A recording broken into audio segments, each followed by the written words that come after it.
مذاکرات میں پیش رفت کی امید کے باوجود امریکہ اور ایران کے درمیان تناؤ مسلسل بڑھ رہا ہے اور روسی صدر پیوٹن نے چین کا دورہ کیا ہے. یعنی چین نے ایک ہفتے سے بھی کم عرصے میں 2 حریفوں کی میزبانی کی ہے.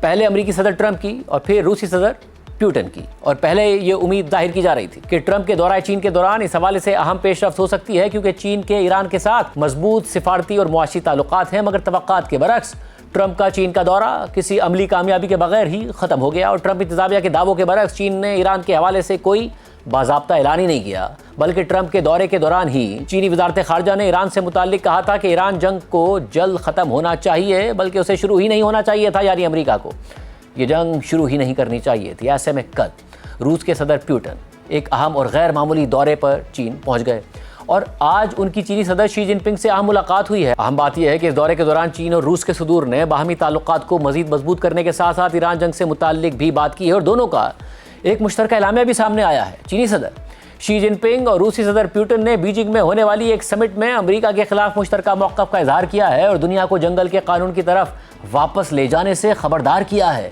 اپنے ابتدائی بیانات میں دونوں رہنماؤں نے بدلتی ہوئی اور تقسیم شدہ عالمی صورتحال کے باوجود روس اور چین کے تعلقات کو مزید مضبوط بنانے پر زور دیا. جبکہ روسی میڈیا کے مطابق پیوٹن نے اس موقع پر کہا کہ منفی بیرونی حالات کے باوجود چین اور روس کے درمیان تعاون اور معاشی تعلقات مضبوط رفتار سے آگے بڑھ رہے ہیں. جبکہ چینی صدر شی جن پنگ نے روس اور چین کے تعلقات کو ناقابل شکست قرار دیتے ہوئے کہا کہ ہم نے سیاسی اعتماد اور اسٹریٹجک تعاون کو مسلسل مضبوط کیا ہے اور یہ رشتہ آزمائشوں کے باوجود مضبوط ہوا ہے. اس دوران چینی صدر نے امریکہ اور اسرائیل کی ایران کے خلاف جنگ کا بھی ذکر کرتے ہوئے کہا کہ ایران میں ایک جامع جنگ بندی انتہائی ضروری ہے. دوبارہ جنگ شروع کرنا پہلے سے زیادہ غیر مناسب ہے اور مذاکرات کو جاری رکھنا انتہائی اہم ہے.